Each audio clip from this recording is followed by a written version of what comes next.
I honestly think we're lucky nobody else was killed. This week on KSL Plus, It was one sentence that changed my life. an innocent bystander hit and killed in a police chase. How I'm viewing it is like, instead of looking into Her husband, what is the abyss of sorrow and pain, to turn that into action. determined to bring about change. So I am asking people to contact their direct representative and senator and ask them, what are you doing about this?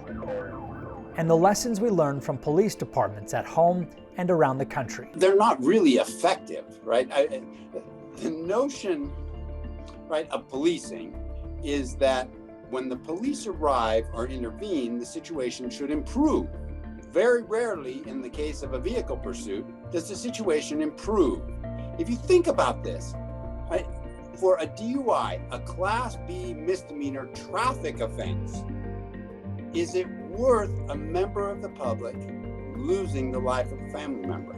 I'll tell you right now, it's certainly not willing, I'm not willing to sacrifice any member of my family to catch a Class B misdemeanor, and nor is it a deterrent to people driving intoxicated.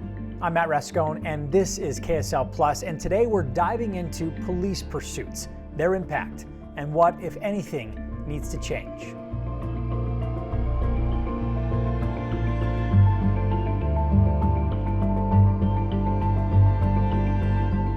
On October 18th, T. Vu Mims, a wife and mom of two boys and a leader in the small business community, was out for brunch with a friend in Rose Park. At the same time, a North Salt Lake police officer was pursuing a suspected drunk driver. The chase took them outside their city into Rose Park. The suspect, who was being chased, crashed into the car T was in, killing her and seriously injuring her friend. Yeah, we'll never be able to replace her, but I can just kind of keep pushing on and hopefully making a difference to the people that I care about. So it was, of course, a devastating blow to her sons and her husband, Trip Mims. But amid their grief over the next few weeks, Mims headed to Capitol Hill to meet with various legislators about the circumstances surrounding his wife's death and what could help prevent a crash like this from happening again. I took my 10-year-old with me to kind of show him, like, this is what it looks like when you ask for change. He's told me directly that he wants to be a part of it, so again, that's the way that he's honoring his mom. Because T was a fighter. We spoke to the former chief of the Salt Lake Police Department. We'll hear more from him in a bit. For now, here's more of my conversation with Mims about his fight for change and his return to the oven to continue the bakery he and T built during the pandemic. And so I took my time off to take care of my family, and then now it's kind of time to get back at it and keep the idea that T started, where Mims is a platform. We happen to sell bread, but building community and pushing the food industry forward in a thoughtful way is something you don't see a lot of restaurants doing. The old model of restaurants is outdated and needs to be changed, and T really wanted to be, she was the leader in the small business community for that idea. So you knew you'd eventually get this back up and running? Oh yeah, I mean, there's no going back. I've invested everything I have into it, and so bread is my life now. So there's no going back, and so I fully expect to turn it into, I mean, it's already a blossoming business, but yeah, it'll be my stamp that I leave behind is Mims, and hopefully I can, keep honoring T through all of that. So how did it go from watching this terrible thing happen to your wife and family to, okay, we got to do something about these police pursuits? Yeah, it's shocking what we as a society allow, because this was allowed to happen per policy. I do believe that policies were actually broken, but the stats around fatalities and high-speed chases is staggering. And the amount of police officers that die in chases is also staggering. It's actually one of the most dangerous activities that they're involved in, is the own chases that they engage. And it leaves a lot of room for negative perception around police when we allow them to do things like this. That's us as citizens, and that's the people that we elect. And so I think there's a major vacuum where policies need to be changed. How a police officer is allowed and told, yes, you can chase someone through a 30-mile-an-hour zone at 75 miles an hour onto incoming traffic, a street that looks just like my street. It could be anywhere. And just because you don't engage in a chase doesn't mean you're not trying to apprehend someone. And so I really do think that there are policy changes around pursuits, and there's also administrative changes that Salt Lake is missing and lagging behind the national standard. We have a low crime rate here, but for fatalities in high-speed chases is actually above average, above the national average. So it tells you that this is a problem here. And it rips apart families in the most violent way you can imagine. It's it's terrible, and I'm absolutely determined to see the policy changes come into place, knowing that it could be years from now. And so that's kind of my direct mission. And so if you live here, you should be contacting your senators and representatives and asking them about this case specifically and about what they're going to be doing about it, because it's more than just a community effort. It takes movement on Capitol Hill, which is hard to get. Can you give us an idea, what has life been like for you and your two sons the last several weeks? It's scary thinking about, your children losing the love of a mother. And it extends beyond the direct immediate family all the way to the citizens who responded first to the car crash. Their life has changed forever, and that is something that they can never unsee. All the way to the first responders involved, the police officers involved. It's hard to imagine how many people one accident affects. And the only positive that I can see is knowing that T, in the time she was here, made a huge impact on the community that we're a part of. I mean, offering advice to anyone who asked about starting a business, wanting to bring, young women up with her. But as far as what it does to a family, it's terrible. And it's senseless how it's allowed to happen. And so it really is hard to believe even now. So Speaking with you so far, it doesn't sound as though there's maybe as much focus on the suspected drunk driver who was involved here. Well, there is a lot of focus on that. He had a terrible record. The system failed him. He should have been in jail years ago. Multiple DUIs, history fleeing the police. And he will see his day of what, the prosecutor is going to call justice. In reality, we'll never get what we want, which is T back. But he will see the full extent of the law, which is appropriate. Personally, I don't condemn anyone to death, but he will very possibly spend the rest of his life in jail. Now, whether you want to call that justice or not, I'm not sure. In my head, justice would have been after a couple DUIs and running from the police, you should probably be in jail. But that doesn't happen. And so that's where the policy changes come into play, because the first thing that gets dropped in a plea deal is felony fleeing. So it tells people it's okay to flee the police because you're not going to get charged with that. And so there's plenty of practice and policy changes that can make this avoidable. And it's not a blame game with the police either. I don't blame them for doing what we asked them to do and go right up to that bar of policy. But that policy is too high. It needs to be reined in. Otherwise, this will just happen again and again every single year to another family.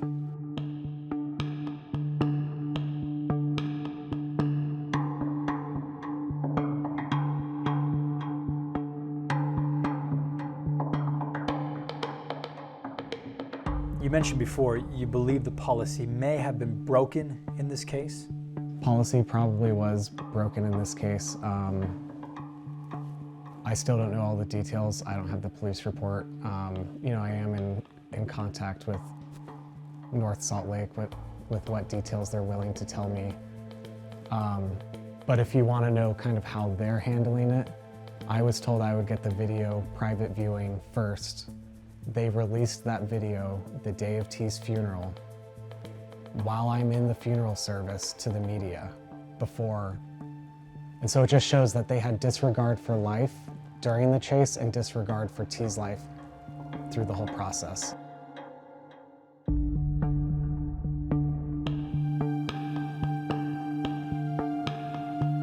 Here's what the North Salt Lake Police Department says about when an officer can initiate a chase. First, the suspect exhibits the intention to avoid apprehension through evasive or unlawful tactics.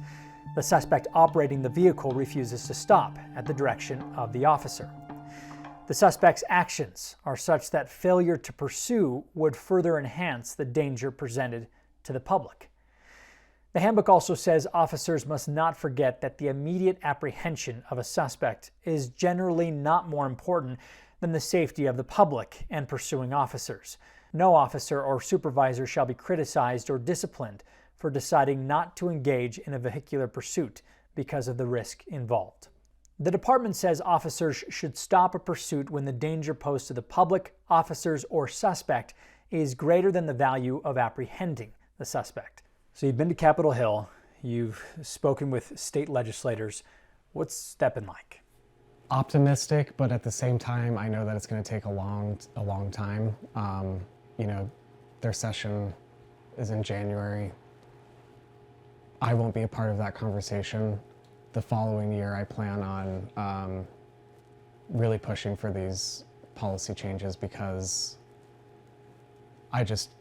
it can't be allowed to happen. And complacency, I've learned, is like a terrible thing to be complacent in life, because that's how this happens, right? And so it just amazes me that you can have a job where you get to decide what you do second by second without regard for public safety.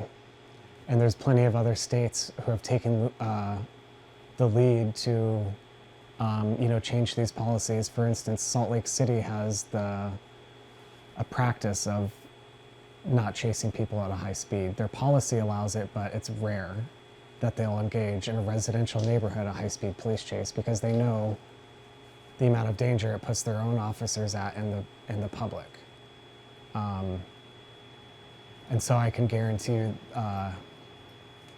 there's police departments looking at this, reconsidering their own policies. And again, it's not against the police because we've asked them to do too much. So it sounds like it is with your bakery. You're in this for the long haul. Yeah, I mean, I going into it, I'm just like, oh, everyone's going to be so behind me. How could anyone be against it? And it's not really people being against it, but it's just like, I think a lot of, civilians don't understand how laws are made, and it takes a long time and a lot of effort and money, unfortunately, gets mixed in there. And so I foresee going between the bakery and policy changes during different seasons when each is required. And so, but there's no way that I can stop now, you know. There's no way, yeah.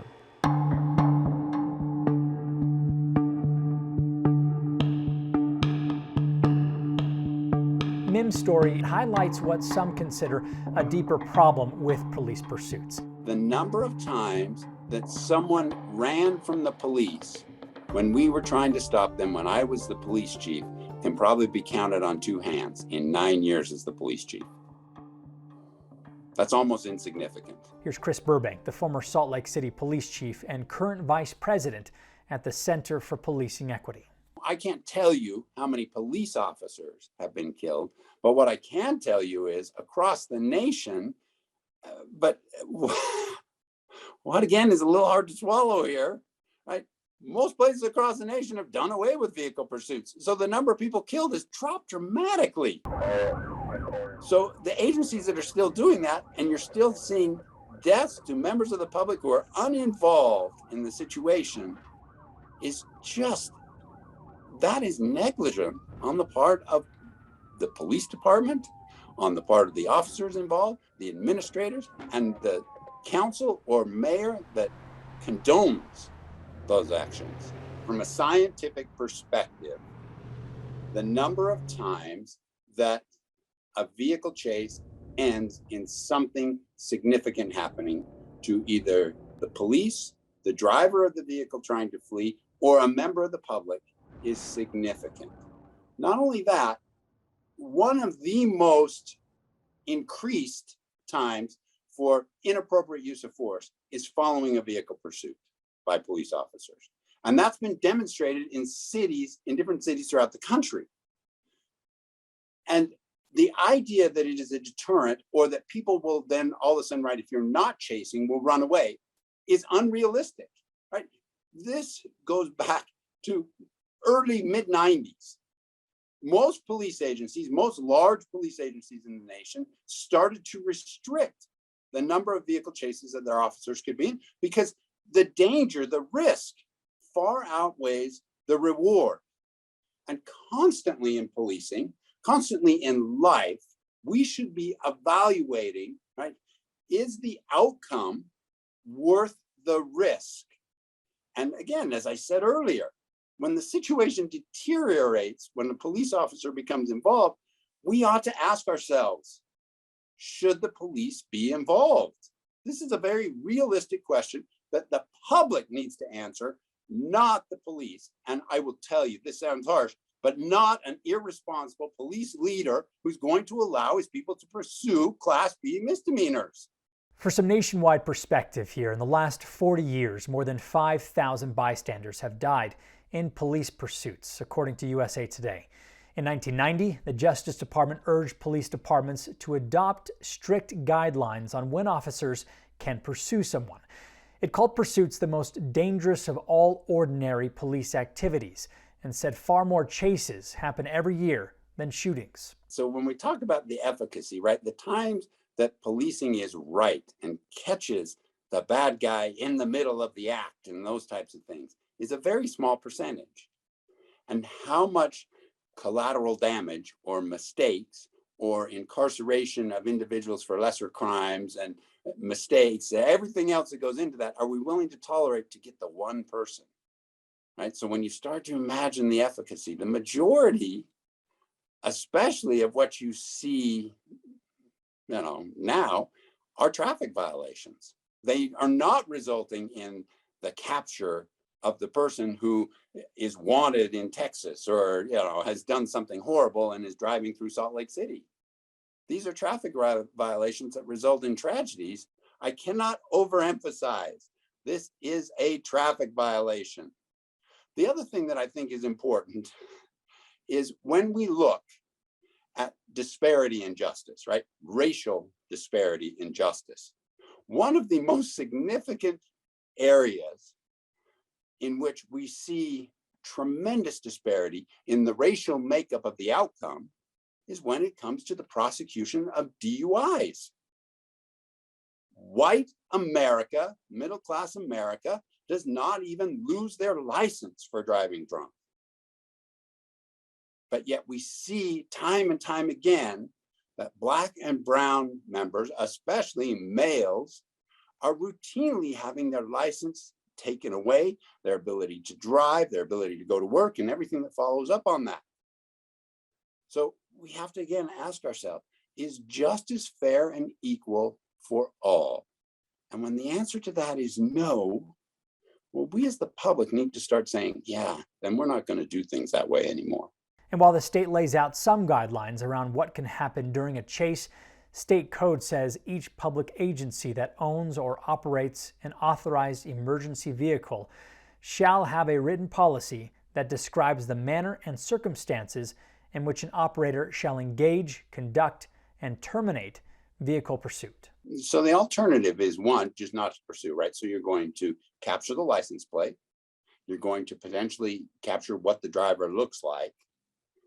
And you're just going to back off. In this modern day and age, with the use of helicopters, with the use of drones, with the use of technology that can easily identify, every officer now can pull up in their car the registration to any vehicle and find out where that person lives, where they might be going to. And you send somebody there and they can be waiting. There's lots of alternatives. But the important thing as we have this discussion, right, back in the early 90s, right, there was the big question of, oh man, everyone's going to run. Well, that has been demonstrated for the last 30 years that that is not factual.